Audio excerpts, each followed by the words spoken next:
So hello and welcome back. This is the solution video for Workout Wednesday 2022 week 34, and we have a fun one here for sure. The solution shown here on my screen is to calculate the average hotel hospitality um, occupancy by day of the week. So you would be able to see the spikes and trends within the data. And we're going to do that.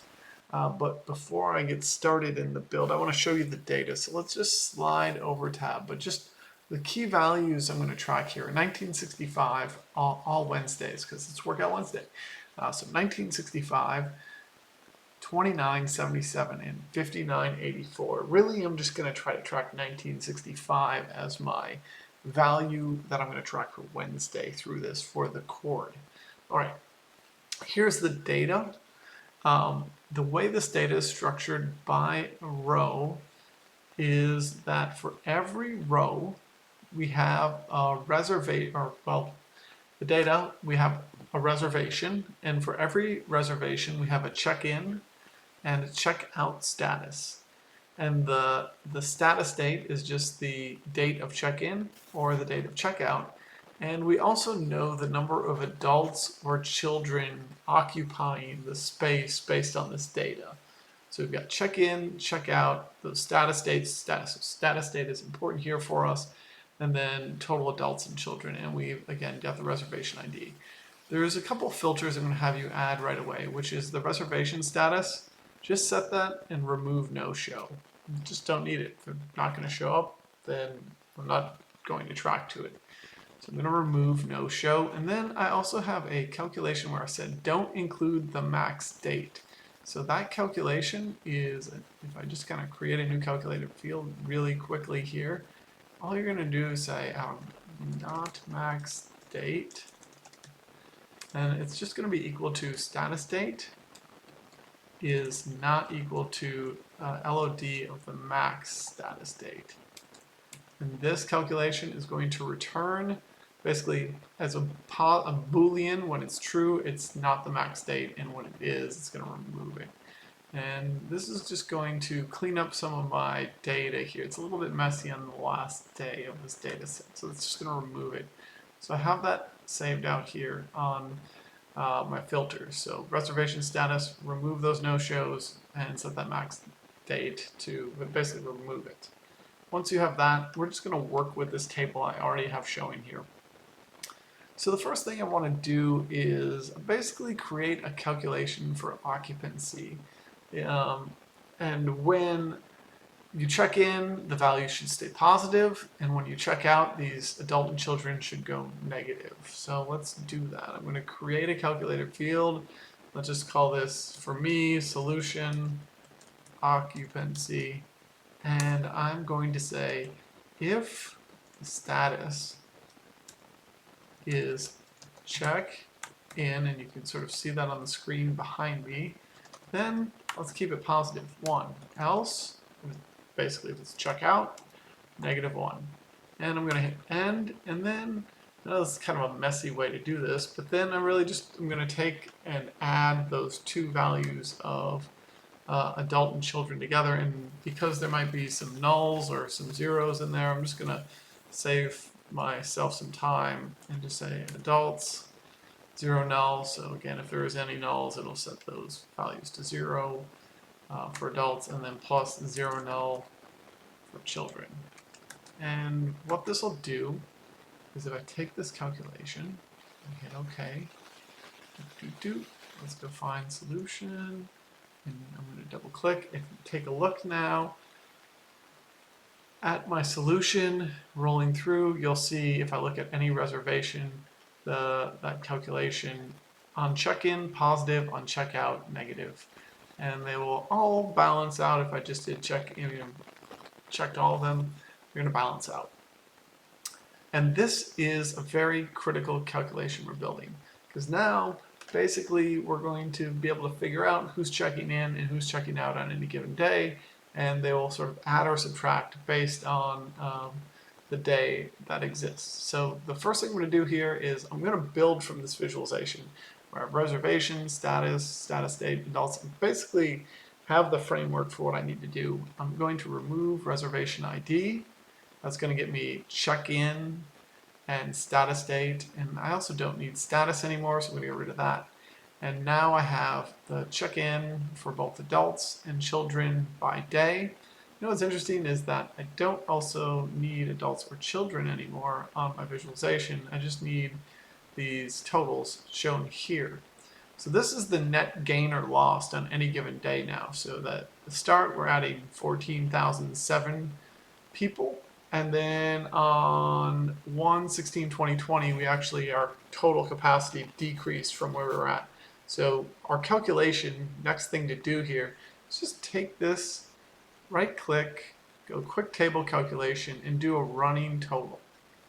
And this calculation we're going to want to save off because we're going to nest this inside of another calculation. But this now, this new number here shows the active occupancy for any given day in this data set. So this is now how many people are checked in to the hotel on, or the hotels I should say, because really we're going to want to bring property onto our view at some point. And we can see the 3 hotels that we're working with in this data set. So those are the rolling totals any day of how many individuals are occupying the hotel. The next thing, like I said, I want to save this calculation. I'm going to bring it, click, drag, and bring it over to the data pane. And now I have a calculation called calculation 3. I'm just going to double click and rename this solution occupancy. I'm going to just kind of call this RS for running sum. And to save ourselves some work, we'll come back to it. So the next thing I want to do here is I now want to get the average on a particular day of the week of these values. So to do that, I kind of need day of the week created. So I'm going to go to status date. Don't use date. I've already made that mistake once. I'm going to right click and I'm going to create a new custom date. And this custom date is just going to be weekdays. So I'll choose weekdays and then I'll hit OK and I'll save this off as status date weekdays. And here it is. Here's that calculation for me, status date weekdays. And I'm going to click drag that calculation right of status date. So now you can see starts on Wednesday, cycles through this data. Now here comes the fun part. Now that we have this on our view, we can calculate the average total the average occupancy by day of the week. Let's just go ahead and to do so, create a new calculated field. And this is going to be the window average of this occupancy running sum calculation. And I'm going to call this solution average occupancy. Now we'll take this, I'm going to double click and that's going to give me measure names back on my view, so don't panic on this. We've got to the left, actually I'm going to switch these. To the left we have our occupancy, to the right we have this average value, and right now it's definitely not averaging it the way that I think we would expect, because if I click on a value, it's really just taking the average within day. So we got to get this set up correctly. And if we did go back and look at our occupancy running sum calculation, here's what we were doing before, is we were using basically for every property, give me the running total by status date and weekday. Now for this calculation, we sort of need to do the same thing. We need to come in here, first set our running sum the same way. Make sure we have for every status date. We're basically doing a running sum for every property on status date. And then for our average occupancy, what we're doing is calculating, I'm going to move a few things around here. We're going to calculate our average per day. And I think I want to move this up here, down here. Uh-oh, now this is the real question. What did I mess up? You spend time getting things ready, thinking, oh, I can do this, it'll look really good, and then you get to the end and the last part and you forget what you were doing. So, so I want to do this for every status date. Let's roll these values through, not per property. There we go. That's what we're looking for. And guess what? It chooses to highlight my 1965. And I'm basically saying for every status date, the day of the week, and every property, return my average occupancy for those days. So here's Wednesday rolling through, Thursday, Friday, etc. So our values, our solution is right there. And now I just need to format this to return what I want it to return. And I'm going to do that by first getting rid of this occupancy RX calculation. I'm going to take our solution average occupancy.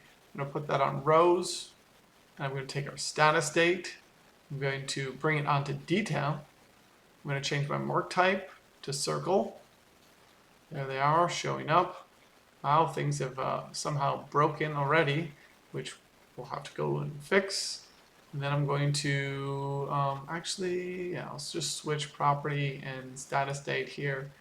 And I've got my solution showing up. It looks a little bit messy. That's because we have 945 marks showing up currently on this visualization. And we don't need that many to kind of show up here.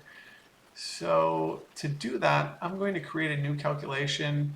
And basically, I don't want a ton of overlapping dots. Those dots are overlapping because we have status date showing up. I'm just going to say first equals 0. And this is going to just, basically, I'm going to attempt to keep the dot that's sitting on the top here. And I don't need all the other ones. So I'll keep the 1/5/2020. And basically, again, the first time those dates occur in each of those. And I'm just going to call it a solution first mark. And that's the calculation. Again, it's just going to return the top layer here. I'm going to click, drag that on. Tableau's going to force me to choose true here, but I have to actually set my table calculation. And for this, I want to keep the top mark for every status date, of a weekday and every property. And this is going to let me return the number of values that I want.